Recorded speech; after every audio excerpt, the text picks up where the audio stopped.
Hello, this is the luckiest maths teacher in the world. Thank you so much for tuning into this video on percentage change. We're just going to go through how to increase or decrease a quantity by a certain percentage.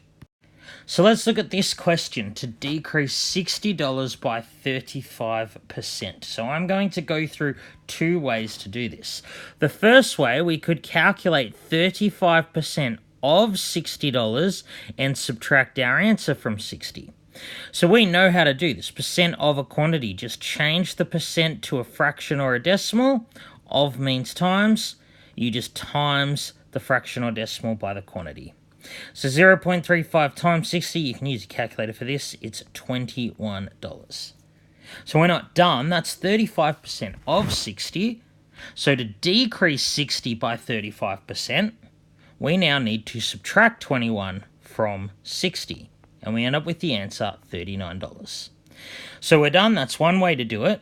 The other way to do it is to think of it like this. So you have your quantity, view that as like 100%. If you take away 35% of something, there is 65% of it left. Because 100 minus 35 is 65. One whole minus 35% leaves 65%. So another way we could do this is we could actually just find 65% of 60. Once again, 65% because 100%, the whole, minus 35% is 65%. So we know how to do this. 65% of 60, convert the percent to a fraction or decimal. Of means times. And if you do 0.65 times 60, you get 39. You get the exact same answer. So why am I going through two different ways? Well, this way is easiest for most people to understand. This is a more common sense, intuitive way to do it. So if you want to do that way, that's fine. But if you can do it this way and understand this way, I want you to try this way. The reason why I want you to understand this way is because in subsequent lessons and subsequent years, you will have to increase or decrease a number by a percentage heaps of times. Like you might have, $120 and you increase it by 10%, like 30 times. If you were going to do something like that, you couldn't use this method, it would take too long. So we're not really looking at repeated percentage increase or decreases in this video, but you will have to do it later, so it might be worth your while getting to know this method, okay? So you can use whichever you want. Either method is fine for today. This method, though, you'll need to look at in subsequent years. All right, let's look at a question where we're increasing an amount by a given percentage. So let's look at this question, which will increase $75 by 102%. Now, it's fine if you can't do this in your head without a calculator. But what I want us to be able to do is have some idea as to what the answer should look like. If we blindly follow the calculator, we won't be able to tell if we've accidentally put in something incorrectly. So 100% of a quantity is just that quantity. 100% of $75 is just $75, right? So if you increase $75 by 100%, you'd get 150. If you increase a quantity by 100%, you double it. You add it to itself. So 102% is a little more than 100%. So our answer should be a little more than double 75. That's before we start.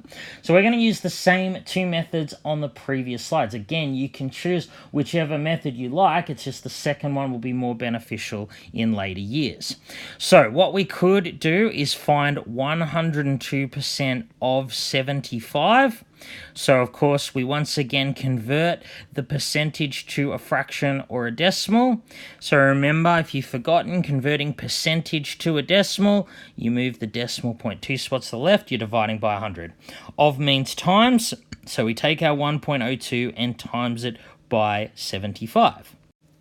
So the answer we get here is 7650. So this isn't our final answer to the question. This is only the answer to 102% of 75. We have to increase 75 by this amount. So our final answer would be 75 plus 7650. and that gives us $151.50. Okay, so this is in keeping with what I said before, where we expect our answer will be a little more than double 75. All right, let's look at the other method. So increasing by 102%, what we're doing is we're taking the amount 75 and we're increasing 102% of 75, right? So 75 is the same as 100% of 75, right? If we're increasing by 102%, we're actually finding 202% of the original number. So in the previous example, we decreased by 35%. Remember, we subtracted 35 from 100, and we concluded it was the same as finding 65% of the amount. Here, the percentage by which you're increasing, you add that to 100, and you're finding that percent of the quantity. So if I increase the quantity by 40%, that's the same as finding 140% of the quantity. If I increase a number by 67.5%, that's the same as finding 167.5% of the quantity. And if I increase a number by 102%, that's the same as finding 202% of the number. So we know how to do this. All we do is convert the percent to a fraction or decimal and times it by the quantity. And it turns out we will get the exact same answer of $151.50. How easy is that? All right, thank you so much for tuning into this video. This has been the luckiest maths teacher in the world. Have a great day.